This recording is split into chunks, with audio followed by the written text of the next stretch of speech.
6. Humpty Dumpty. But the egg got larger and larger, and more like a person. Then Alice saw that it had eyes and a nose and a mouth, and she realised that it was Humpty Dumpty himself. It must be him, she said to herself. There he is, sitting on a high wall, and he looks just like an egg.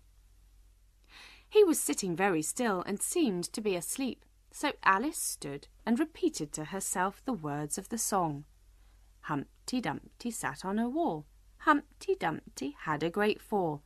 All the king's horses and all the king's men couldn't put Humpty together again. Don't stand there talking to yourself, said Humpty Dumpty, suddenly opening his eyes. Tell me your name. My name is Alice. That's a stupid name, said Humpty Dumpty. What does it mean? Must a name mean something? Alice asked, puzzled. Of course it must, Humpty Dumpty said with a short laugh. My name means the shape I am, and a very good shape it is too. With a name like yours, you could be almost any shape. Why do you sit out here all alone? Said Alice, not wishing to argue. Because there's nobody with me, cried Humpty Dumpty. Did you think I didn't know the answer to that? Come, let's have some intelligent conversation now. Alice tried to think of something intelligent to say, but couldn't. What a beautiful belt you're wearing, she said, suddenly noticing it. That's better, said Humpty Dumpty, looking pleased. Yes, it was a present from the White King and Queen. They gave it to me for an unbirthday present. Alice looked puzzled. What is an unbirthday present? A present when it isn't your birthday, of course.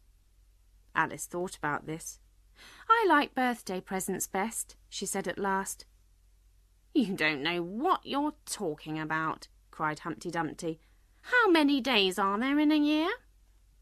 365, said Alice. And how many birthdays have you? 1. And if you take 1 from 365, what's left? 364, of course.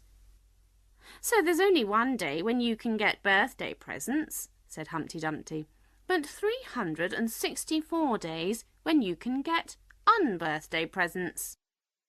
There's success for you.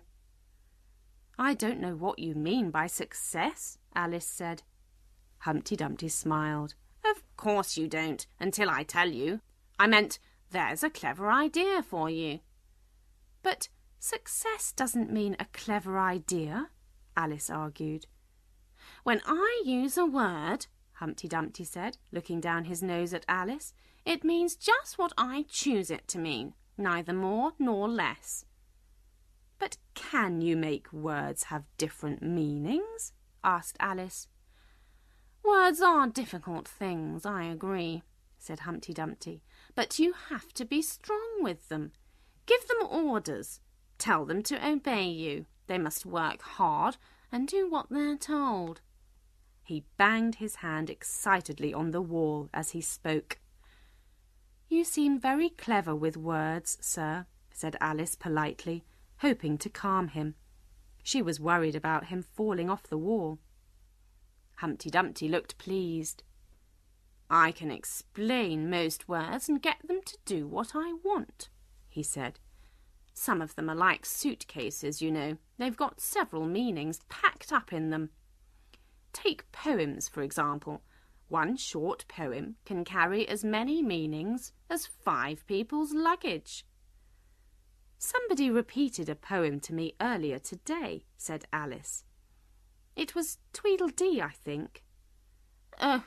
I can repeat any number of poems if you like, said Humpty Dumpty. Well, not just at the moment, Alice said quickly, hoping to stop him from beginning. This piece was written specially for you, Humpty Dumpty went on, not listening to her. It will amuse you. Thank you, said Alice sadly. She could not refuse to listen, she thought, if the poem was specially written for her. In winter, when the fields are white, I sing this song for your delight. But I don't sing it, he explained. Yes, I can see that, Alice said. If you can see me singing or not singing, you've better eyes than most people, said Humpty Dumpty. Alice was silent, and he went on. In spring, when woods are getting green, I'll try and tell you what I mean. Thank you very much, said Alice.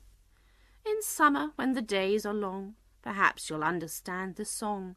In autumn, when the leaves are brown, take pen and ink and write it down. I will, if I can remember it so long, said Alice.